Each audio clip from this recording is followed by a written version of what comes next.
আচ্ছা ঠিক আছে, বলো এবার হচ্ছে ক্লাসিক্যাল মেকানিক্স সম্পর্কে কে কি বলতেছিলে, এবার বলো কি কি যেন বলছিলে, কি বলছিল স্যার প্রথমে? এইটার এটা মোটামুটি স্যার একবারে বেসিক লেভেলের জিনিস স্যার। এখান থেকে মোটামুটি এখন স্যার আমরা যেগুলো পড়তেছি সেগুলো আসা একবারে স্যার প্রথম দিকের জিনিস এগুলো।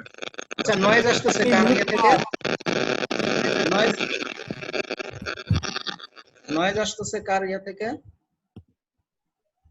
জি স্যার ঠিক হয়ে গেছে। হ্যাঁ তারটা মিউট করে রাখবা। হ্যাঁ আচ্ছা তাহলে তুমি বলছো বেসিক বেসিক ফোর্স নাকি না বেসিক স্টাডি অফ মেকানিক্স এই ধরনের? স্যার এগুলো স্যার প্রথম দিকের স্যার জিনিসপত্র স্যার এগুলো স্যার মোশন প্রজেক্টাইল যেগুলো আমরা নিউটনিয়ান লতে করেছি স্যার, ওগুলার নিয়ে স্টাডি মেবি। আর ক্লাসিক্যাল মেকানিক্স আরেকজন কি বলতে স্যার বললা? আমরা বেসিক গুলাই। আরেকজন কি বললা যে যে মেকানিক্স এর কোনো কি নাই? স্যার এর থেকেই স্যার সব শাখা বের হয়েছে, এর আর কোনো মাদার সম্ভবত নাই। এটা একদম মৌলিক মৌলিক মানে ফান্ডামেন্টাল। জি স্যার জি স্যার। এটা আসলে এরকম না, এক্সাক্ট ডেফিনিশন জানি না। যাই হোক এক্সাক্ট এটা এরকম না। এক্সাক্ট এটা হচ্ছে যে মানে মেকানিক্স বলতে আগে আসলে মেকানিক্স ছিল, ঠিক আছে, বলবিদ্যা আলোচনা করা, মানে গতি, এনার্জি, মোমেন্টাম, এই জিনিসগুলা সবসময় মানে যতদিন ধরে মেকানিক্স আবিষ্কার হয়েছে এই জিনিসগুলো ক্যালকুলেট করা হয়, ঠিক আছে। যেমন ধরো টেবিল, চেয়ার, গ্রহ, নক্ষত্র, ওগুলো তো আর আমরা করতে পারি না, কিন্তু মোটামুটি বড় সাইজের জিনিসপত্র আর কি, বাস, ট্রাক, হেলিকপ্টার, এসবের বল বা এগুলো হচ্ছে একটা মেকানিক্স দিয়ে আমরা এগুলো করতাম, আলোচনা করতাম। কিন্তু পরে ঘটনা হলো কি, যখন কোয়ান্টাম মেকানিক্স আসলো, মানে ছোট পার্টিকেল যখন আসলো তখন তার নাম দেওয়া হলো কোয়ান্টাম মেকানিক্স, বুঝতে পারছো? তাহলে আগের মেকানিক্স যেগুলো কি ওটা তাহলে কি মেকানিক্স হবে? এই জন্য ওটাকে ক্লাসিক্যাল মেকানিক্স বলা, বুঝতে পারছো? যে বড় মাঝামাঝি হ্যাঁ বড় জিনিস নিয়ে যেটা করা, দুটোর মাঝামাঝি কিছু নাই। কোয়ান্টামের থেকে একটু বড় যেগুলো ওগুলো ক্লাসিক্যাল মেকানিক্স, ঠিক আছে। কোয়ান্টামের একটু বড় সাইজের পার্টিকেল যেগুলো আমরা চোখে দেখি, হাতে ধরি, স্পর্শ করি, ঠিক আছে, এই টাইপের এরকম আর কি। তো সেগুলো ক্লাসিক্যাল মেকানিক্স দিয়ে আলোচনা করা হয়। তো ক্লাসিক্যাল মানে তো সনাতন, মানে পুরাতন, ঠিক আছে, এই আর কি। তবে ক্লাসিক আরেকটা নাম যে আধুনিক মেকানিক্স হবে এরকম না, আরেকটা নাম হচ্ছে কোয়ান্টাম মেকানিক্স। ওটা আধুনিক না, ওটা হচ্ছে কোয়ান্টাম মেকানিক্স, বুঝতে পারছো? জাস্ট ক্লাসিক্যাল মানে বিগ পার্টিকেল যে মেকানিক্স নিয়ে আলোচনা করব সেটা হচ্ছে ক্লাসিক্যাল মেকানিক্স, বুঝতে পারছো? জি স্যার। এটাই হচ্ছে মূল ঘটনা আসলে। ঠিক এরকম না কত্থক ড্যান্স আর ক্লাসিক্যাল ড্যান্স আর কি সব, বা ক্লাসিক্যাল মিউজিক বা এরকম না ব্যাপারটা, বুঝতে পারছো? জি স্যার। আর তোমরা গাছগাছড়া লাগাইছো কিছু?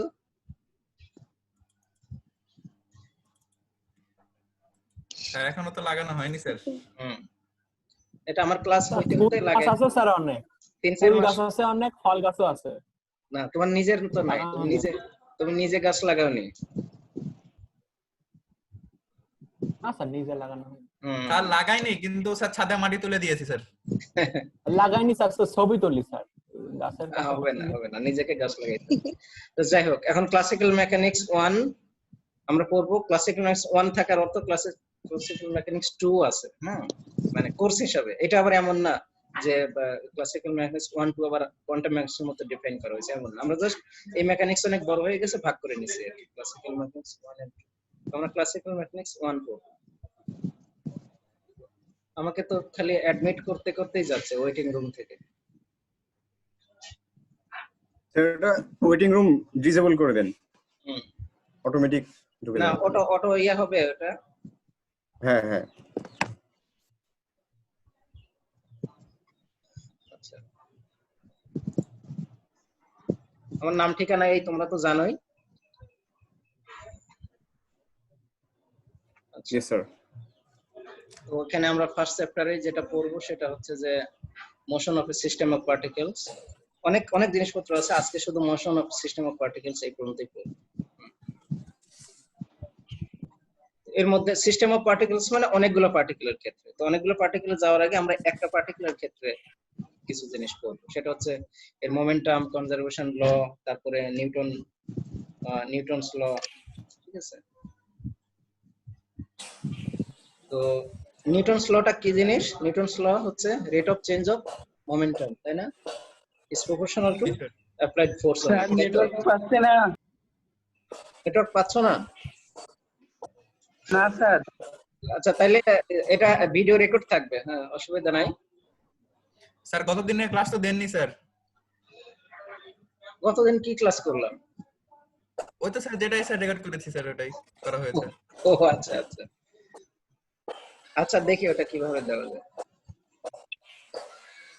আচ্ছা, নিউটনস ল আমরা কি জানি, যে rate of change of momentum is proportional to applied force on it, তাই না? এই ধরনের জি স্যার। নিউটনস, এটা কোন ল? এটা এটা second law.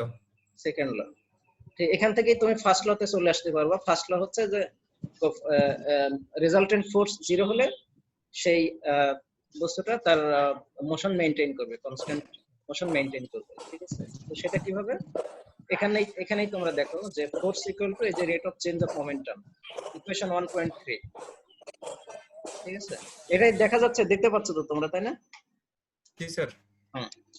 Force equal to dp by dt, মানে এই যে পি এর উপর একটা যে ডট আছে, পি এর উপর একটা ডট আছে, ওটা দেখে বুঝবো যে time differentiation with respect to time.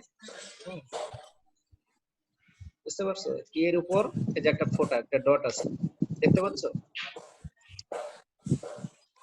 G sir. এটা হচ্ছে differentiation with respect to time. তো এই লেফট সাইডে তুমি যদি এখন জিরো করো, তার মানে অ্যাপ্লাইড ফোর্স অথবা resultant force equal to zero, তার মানে কি dp by DT equal to zero, তাই না? জি sir. Dp by DT equal to যদি জিরো হয়, তাহলে এটাকে যদি ইন্টিগ্রেশন করো বোথ সাইডে, দেখো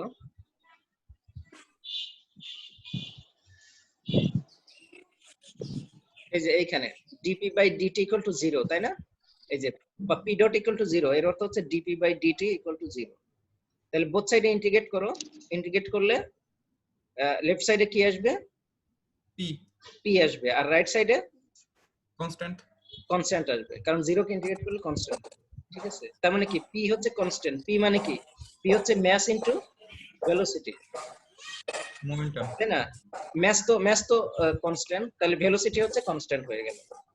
তার মানে কি সে গতিতে থাকলে ওই সমগতিতেই চলতে থাকবে, আর স্থিতিতে থাকলে ওই স্থির হয়েই থাকবে। এই জিনিসটা কি বোঝা গেল? জি স্যার। জি স্যার। এটা খুবই স্ট্রেট ফরওয়ার্ড, যে আমার মোমেন্টাম আমরা ভেলোসিটি আমরা এটা জানি, মোমেন্টাম আমরা এটা জানি, ফোর্স আমরা জানি হচ্ছে এইটা নিউটন সেকেন্ড ল থেকে। তাহলে রেজাল্টেন্ট ফোর্স যদি জিরো হয়, তাহলে তার মোমেন্টাম হচ্ছে কনজার্ভ হবে, কনজার্ভ বা কনস্ট্যান্ট যেটাই বলো, মোমেন্টাম হচ্ছে কনজার্ভ হবে। আর মোমেন্টাম কনজার্ভ মানে তার ভেলোসিটি কনজার্ভ, ঠিক আছে? ভেলোসিটি কনজার্ভ মানে সে যে ভেলোসিটিতে ছিল ওই ভেলোসিটিতেই চলতে থাকবে। এখানে কিন্তু আমরা ভেলোসিটি ইউজ করতেছি, কারণটা হচ্ছে যে দিকের কথা এখানে আছে, এই জন্য ভেলোসিটি বলবো, কারণ আমাদের নিউটনস লতে আছে যে ওই সেই দিকে চলতে থাকবে, ঠিক আছে? তার কোনো দিক কিন্তু পরিবর্তন হবে না, যে দিকে সে যাচ্ছিল সেই দিকেই যাবে। এটা কিন্তু আমরা একটা পার্টিকেলের ক্ষেত্রে এই জিনিসটা হলো, আমরা এই রুলটাই আমরা ইয়া করতে এক্সটেন্ড করতে পারবো টু সিস্টেম অফ পার্টিকেলস, ঠিক আছে? মানে অনেকগুলো পার্টিকেলের ক্ষেত্রে, অনেকগুলো পার্টিকেল বলতে এখানে রিজিড বডি হবে, এখানে আবার গ্যাসিয়াস বডি এরকম হবে না, কিন্তু রিজিড বডি, কিন্তু রিজিড বডি তো একটা সিস্টেম অফ পার্টিকেলস, তাই না? জি sir. You will have millions and millions of particles over there. আচ্ছা, এবং এই ইয়াটা হচ্ছে কি, যে এই যে আমরা মোমেন্টাম কনজার্ভ বললাম, সেটা কিন্তু হচ্ছে ইনার্শিয়াল ফ্রেম অফ রেফারেন্স। এই জন্য এই ফ্রেম অফ রেফারেন্সে, বুঝতে পারছো? তোমাদেরকে ইনার্শিয়াল ফ্রেম অফ রেফারেন্সের কথা খেয়াল আছে, বা গ্যালিলিয়ান সিস্টেম? কেউ কি বলতে পারবা যে ইনার্শিয়াল ফ্রেম অফ রেফারেন্স কি জিনিস? স্যার একটা কোনো কিছুকে স্যার কনস্ট্যান্ট ধরে স্যার সেটার সাপেক্ষে অন্য কিছু ইয়ে করা, যেমন স্যার অরিজিন টাইপের। ওই ফ্রেমটা হচ্ছে মানে স্থির ফ্রেম, ঠিক আছে? অথবা গতিতেও যদি থাকে তাহলে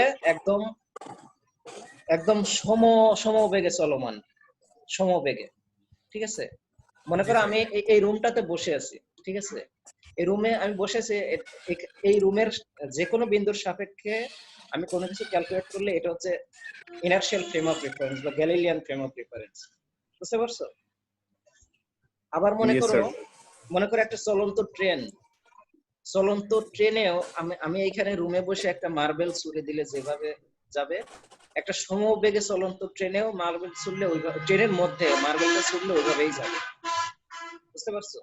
তাহলে চলন্ত ট্রেনটাও ইনার্শিয়াল ফ্রেম অফ রেফারেন্স হইতে পারে যদিও ওটা গতিতে আছে, গতিতে এবং ওটা যদি সমগতিতে না থাকে তাহলে কিন্তু হবে না, ওটা সমগতিতে থাকতে হবে, তাহলে ওটা ইনার্শিয়াল ফ্রেম অফ রেফারেন্স। বুঝতে পারছো? বা গ্যালিলিয়ান সিস্টেম, বুঝতে পারছো? জি স্যার।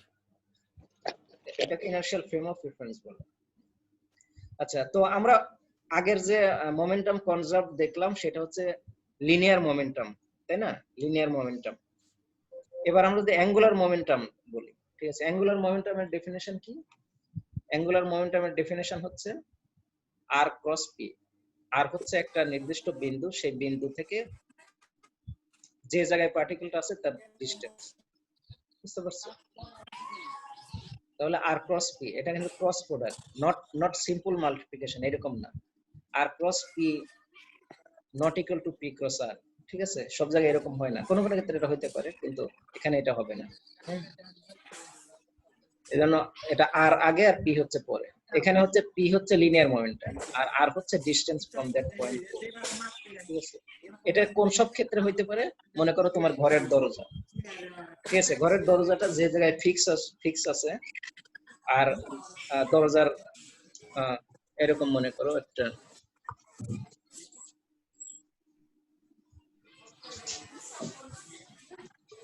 আমার এটা হচ্ছে দরজা, ঠিক আছে? এখানে ফিক্স আছে দরজাটা, তাহলে আমি এভাবে ঘুরাইতে পারি, ঠিক আছে? তাহলে কি তার অ্যাঙ্গুলার মোমেন্টাম হবে, ঠিক আছে? দেখো একটা জিনিস চিন্তা করো, আমরা কিন্তু এখানে ফোর্স দিচ্ছি, ফোর্স, ঠিক আছে? সে ফোর্সের ডিরেকশনটা এই দিকে হইতে পারে, এই দিকে হইতে পারে, ঠিক আছে? যে কোনো দিকে হইতে পারে, কিন্তু আসলে ফোর্স এর মূল ফোর্স কাজ করবে কতটুকু?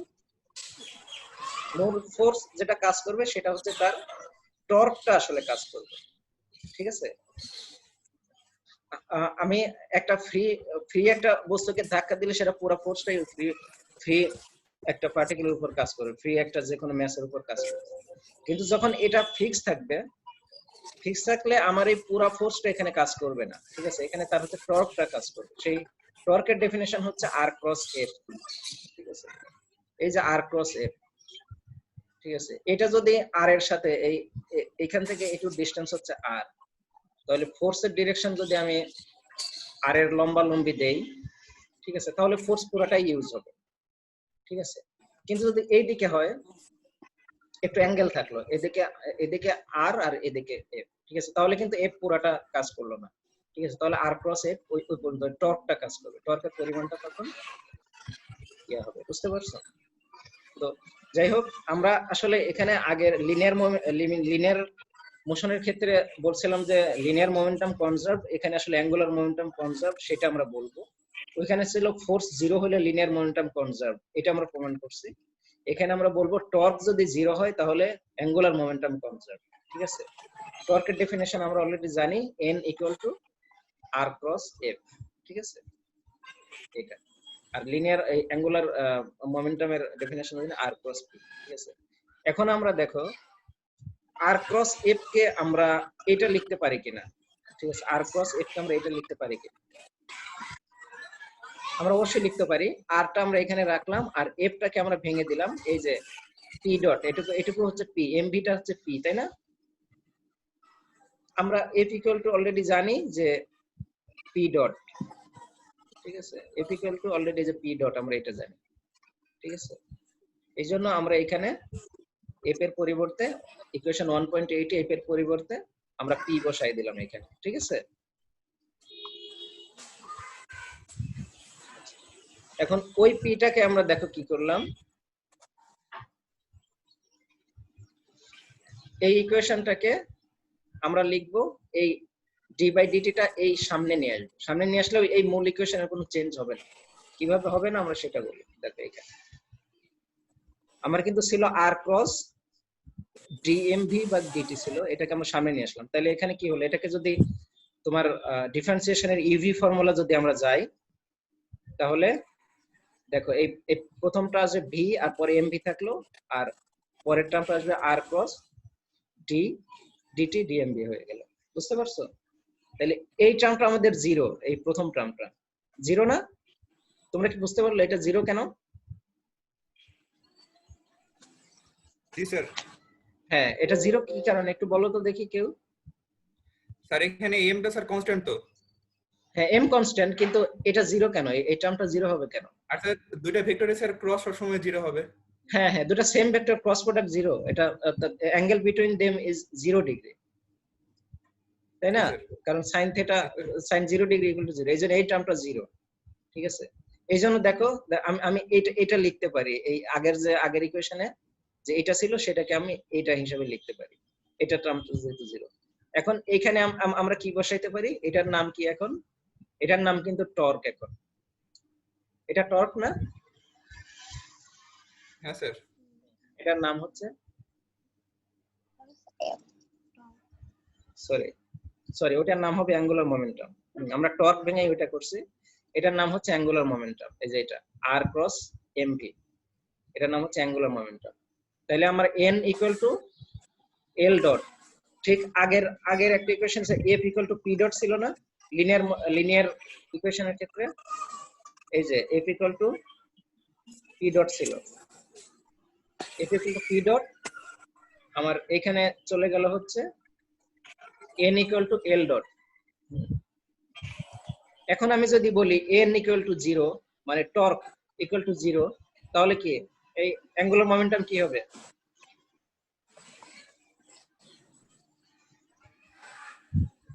স্যার তাহলে অ্যাঙ্গুলার মোমেন্টাম 0 হবে যদি টর্ক 0 হয় তাহলে। হ্যাঁ, না এই অ্যাঙ্গেল এটা ডট আছে উপরে, মানে ইন্টিগ্রেশন করলে এটা অ্যাঙ্গুলার মোমেন্টাম তখন কনজার্ভ হবে, ও আচ্ছা জি স্যার। তাই না? মানে এটা যদি 0 হয় তাহলে এল ডট ইকুয়াল টু 0, কিন্তু যদি আবার এল ডট কে ইন্টিগ্রেট করি তাহলে এল ইকুয়াল টু কনজার্ভ। ঠিক আছে, এই যে এখানে মানে অ্যাঙ্গুলার মোমেন্টাম কনজার্ভ হলো। বুঝতে পারলা? তাহলে আগেরটার সাথে জি স্যার। মোটামুটি হুবহু মিল। আচ্ছা, এখন আমরা যে জিনিসটা করব সেটা হচ্ছে একটা কনজারভেটিভ ফোর্স ফিল্ডে তার টোটাল কাইনেটিক এনার্জি, মানে টোটাল এনার্জি কনজার্ভ, সেই জিনিসটা আমরা করব। এটা করেই আমাদের ক্লাস আজকে শেষ হবে। এখন কনজারভেটিভ ফোর্স ফিল্ডটা কি জিনিস? সেটা কনজারভেটিভ এখানে ফোর্স, ফোর্সের কোনো চেঞ্জ থাকবে না স্যার? হ্যাঁ স্যার ফোর্স আগে যা ছিল স্যার তাই থাকবে, হ্যাঁ এনার্জি। হ্যাঁ, এনার্জি আগে যা ছিল তাই থাকবে। সেটা হচ্ছে কি, কনজারভেটিভ ফোর্স ফিল্ড হচ্ছে যে ফিল্ডের কাজ তার পথের উপর ডিপেন্ড করে না, কোন পথে হয়েছে। ঠিক আছে, যেমন এই যে W12, মানে ইনিশিয়াল পয়েন্ট ছিল 1 পজিশন, সেকেন্ড পজিশনে 2 পজিশনে গেল, যাওয়ার ফলে যে কাজটা হলো সেটা হচ্ছে এইটা। এই কাজটা এই এক থেকে ফার্স্ট পজিশন থেকে সেকেন্ড পজিশনে যাওয়ার জন্য কোন পথে গেল এটা ম্যাটার করে না। বুঝতে পারছো? সেটা হচ্ছে কনজারভেটিভ ফোর্স ফিল্ড।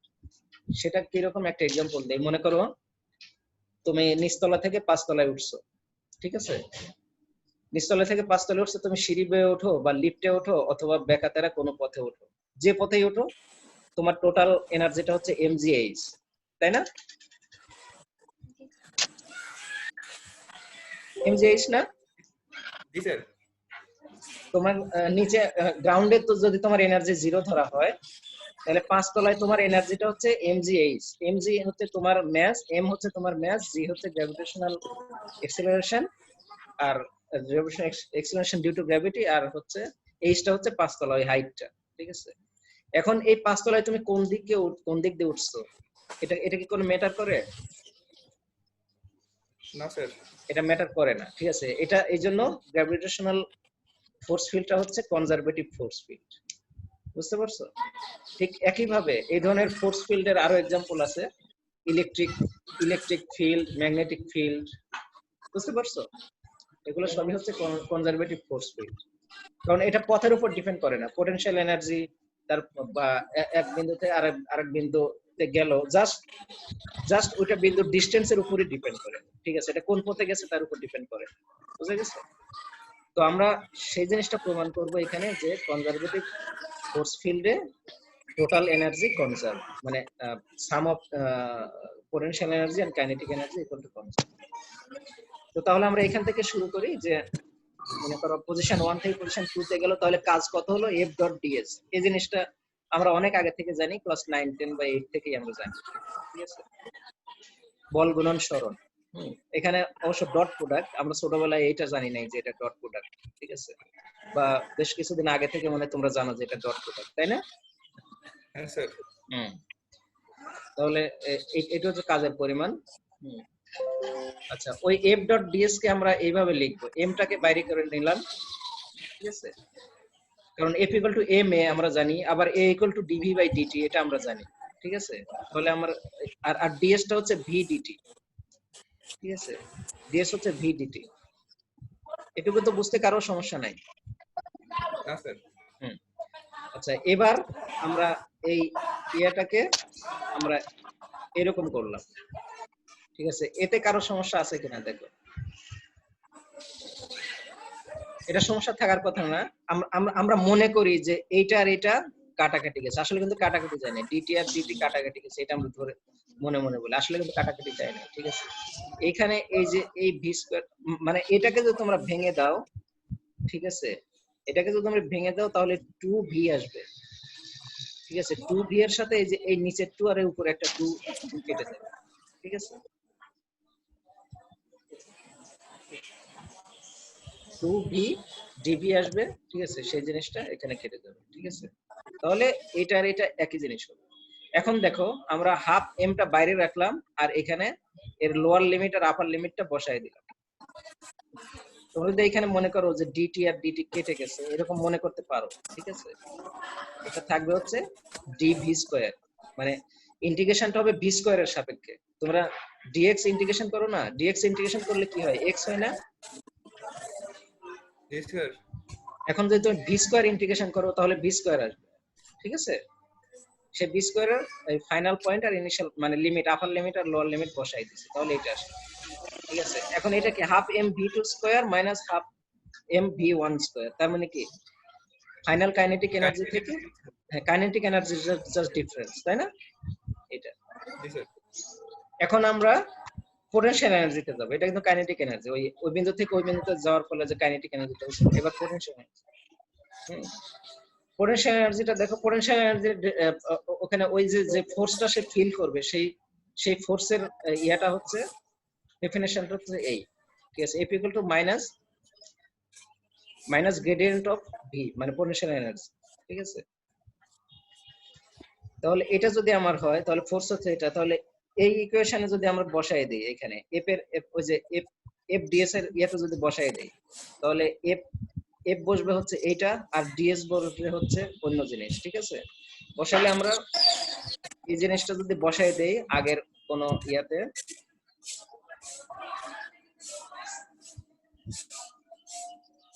মনে করো আমরা এখানেই বসাই দিই, এখানে বসালেও আমার কোনো সমস্যা নেই। এখানেও যদি আমরা বসাই দিই পোটেনশিয়াল এনার্জি, এখানে f আর ds আমরা বসাই দিই। f এর মান আমরা বসাবো হচ্ছে এইটা, আর ds এর মান বসাবো হচ্ছে v dt বসাবো, ঠিক আছে? ds এর মান হচ্ছে v dt, সেটা যদি বসাই দিই তাহলে আমার এই মূল জিনিসটা আসবে এটা, ঠিক আছে? এটা আসবে, ঠিক আছে? এবার তুমি মনে করো যে ds টা এর নিচে চলে গেছে, তাহলে কি হবে? এরকম হবে না? Partial derivative. তুমি যদি মনে করো যে ds টা নিচে চলে গেছে তাহলে এরকম হবে। আচ্ছা, এবার তুমি যদি ইয়া করো,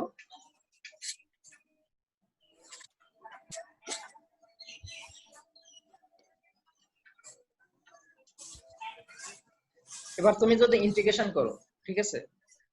এটা জাস্ট এটুকু বসানোর জন্য, যে এটাকে যদি ইন্টিগ্রেশন করো, ইন্টিগ্রেট করো, ঠিক আছে? এটা বাম পাশে ইন্টিগ্রেট করলে w12, তাই না? আর এটাকে ইন্টিগ্রেট করলে ইনিশিয়াল পয়েন্ট আর ফাইনাল পয়েন্ট যদি বসাই দাও তাহলে v1 মাইনাস v2 হবে। আগেরটা কিন্তু t2 মাইনাস t1 ছিল, তাই না? আর এটা হবে হচ্ছে v1 মাইনাস v2, কারণ এই যে মাইনাসটা আছে এই জন্য, ঠিক আছে? তাহলে w12 kinetic energy, w12 potential energy, তাহলে দুটাই তো সমান। তাহলে দুটাকে যদি ইকুয়েট করি, ঠিক আছে, এই যে w12 দুটাই তো সমান জিনিস, দুটাকে যদি ইকুয়েট করি তাহলে তুমি দেখবা, তোমরা আলাদাভাবে ওখানে লেখো যে t2 minus t1 equal to v1 minus v2, এটা যদি লেখো লিখে যদি এ পাশ ও পাশ টার্ম গুলাকে নিয়ে আসো তাহলে দেখো ফাইনালি আসবে T1 plus V1 equal to T2 plus V2। তার মানে কি এটা হচ্ছে ইনিশিয়াল এনার্জি আর এটা হচ্ছে ফাইনাল এনার্জি, তাই না? Initial total energy, final total energy. তার মানে এখানে প্রমাণ করা গেল যে for a conservative force field the total energy is conserved. বুঝতে পারছো? জি স্যার। আচ্ছা, তোমাদের আর কারো কথা শুনছি না, সবাই মনে হয় মিউট করে রাখছে অথবা আচ্ছা সময় কি শেষ হয়ে গেল? আসি স্যার, সমস্যা নাই। আচ্ছা ঠিক আছে, সবাই কি বুঝতে পারলা? এই জিনিসটা কি সবাই বুঝতে পারলা? জি স্যার। জি স্যার। হ্যাঁ বাচ্চা গেলে জিনিস স্যার আচ্ছা, এখন ওই মেকানিক্সটাকে আমরা এখন ফর সিস্টেম অফ পার্টিকেল, আমরা কিন্তু একটা পার্টিকেলের ক্ষেত্রে এতক্ষণ ধরে ইয়ে করলাম, ঠিক আছে? এবার যদি আমরা সিস্টেম অফ পার্টিকেলের ক্ষেত্রে যাই, মানে কি অনেকগুলো মিলিয়নস অফ পার্টিকেল যদি আমরা যাই, আচ্ছা আর মনে হয় 5 মিনিটস এর মতো আমার আছে, আমি শুধু একটা ইনিশিয়েট করে তারপর শেষ করে দিই। এটা দেখো যে অনেকগুলো পার্টিকেল আমার আছে, এখানে মনে করো অনেকগুলো পার্টিকেল আছে, ঠিক আছে? তাহলে আমরা প্রথম আইতম একটা পার্টিকেলের কথা চিন্তা করব, ঠিক আছে? যে এক্সটার্নাল একটা ফোর্স অ্যাপ্লাই হচ্ছে আইট পার্টিকেলের উপর, ঠিক আছে? আইট পার্টিকেলের উপর যদি একটা ফোর্স আমি চিন্তা করি, ঠিক আছে, তাহলে আইট পার্টিকেলের উপর এক্সটার্নাল ফোর্স আর আইট পার্টিকেলের উপর force due to other particles, ঠিক আছে? তাহলে total force on ith particle হবে হচ্ছে এই জিনিস। এই জিনিসটা কি বুঝতে পারলা? দেখো এফ আই আর উপরে আছে সুপারস্ক্রিপ্ট ই, ই তে এক্সটার্নাল ফোর্স, আর এফ জে আই মানে আই এর পার্টিকেল আই এর উপর জে পার্টিকেলের ফোর্স। এখন এখানে সামেশন দেওয়া হয়েছে কারণ কি ওখানে অনেক পার্টিকেল আছে, ঠিক আছে? আই ছাড়া জে নামের অনেক পার্টিকেল আছে, বুঝতে পারছো? তাহলে আই পার্টিকেলের উপর টোটাল ফোর্সটা হবে হচ্ছে এই জিনিস, ঠিক আছে? এবং আমরা সেই ফোর্সের আমরা আগে আবার জানি যে এটা হচ্ছে পি ডট, ঠিক আছে? পি ডট আবার এখানে আই কেন? কারণ আই পার্টিকেলের উপর। আমরা তাহলে এই পর্যন্তই আজকে পর্যন্ত বুঝে রাখবো, আমরা নেক্সট ক্লাসে এখান থেকে শুরু করব। বুঝতে পারছো? আমাদের স্লাইড স্যার মেল করবেন কবে স্যার? আচ্ছা দাঁড়াও, এই স্লাইড পুরাটাই নেওয়া হয়েছে হচ্ছে গোল্ডস্টাইনের ক্লাসিক্যাল মেকানিক্স বই থেকে। আপাতত ক্লাসিক্যাল মেকানিক্স বইটা তোমাদের না থাকলে আমি মেল করে দেব। হ্যাঁ স্যার বইটা মেল করে দেন বা স্যার স্লাইডটা দেন, তাহলে সেখানে একটা হবে। হ্যাঁ, আমি হচ্ছে বইটা মেল বলেন কিন্তু স্যার কতদিন? হ্যাঁ, আমি বইটা মেল করে দিচ্ছি তাহলে। হ্যাঁ, এই যে গোল্ডস্টাইনের বইতে এইভাবেই আছে, আমি জাস্ট হুবহু এখানে কেটে তুলে রাখছি এখানে, ঠিক আছে? তোমাদের যাতে কনফিউশন না থাকে, ঠিক আছে? ওই বইটা থেকে তোমরা আপাতত পড়তে থাকো, ঠিক আছে? আর স্যার কোন কোন বই পড়তে হবে স্যার সেটা তো স্যার কতদিন বলে দেননি। ও আচ্ছা, বলি নাই, শুধু এই বইটাই, আরো বই পড়তে হবে, মূলত 3টা বই আমি পড়াবো। হ্যাঁ, তো যতদিন না কিছু বলি ততদিন হচ্ছে গোল্ডস্টাইনের ক্লাসিক্যাল মেকানিক্স। হ্যাঁ আচ্ছা, তো এই ইকুয়েশন পর্যন্ত বোঝার চেষ্টা করো। হ্যাঁ আচ্ছা, আমি এটা শেষ করে দিলাম। ধন্যবাদ, ভালো থাকো তোমরা। স্যার আপনি ভালো থাকবেন স্যার। হ্যাঁ স্যার অ্যাটেন্ডেন্স তোমাদের এই লেকচার অলরেডি ভিডিও করা আছে, অ্যাটেন্ডেন্স ওর মধ্যে আছে। হ্যাঁ তোমরা আচ্ছা স্যার, ইভেন তোমরা কে কখন আসছো সেটাও ওখানে থাকবে। কেউ লাস্ট মিনিটে আসবা, এখন হয়তো 2-1 আসবে। হ্যাঁ তাহলে স্যার লিভ নিলাম। আচ্ছা ঠিক আছে, আল্লাহ হাফেজ। আসসালামু আলাইকুম স্যার। ওয়ালাইকুম সালাম।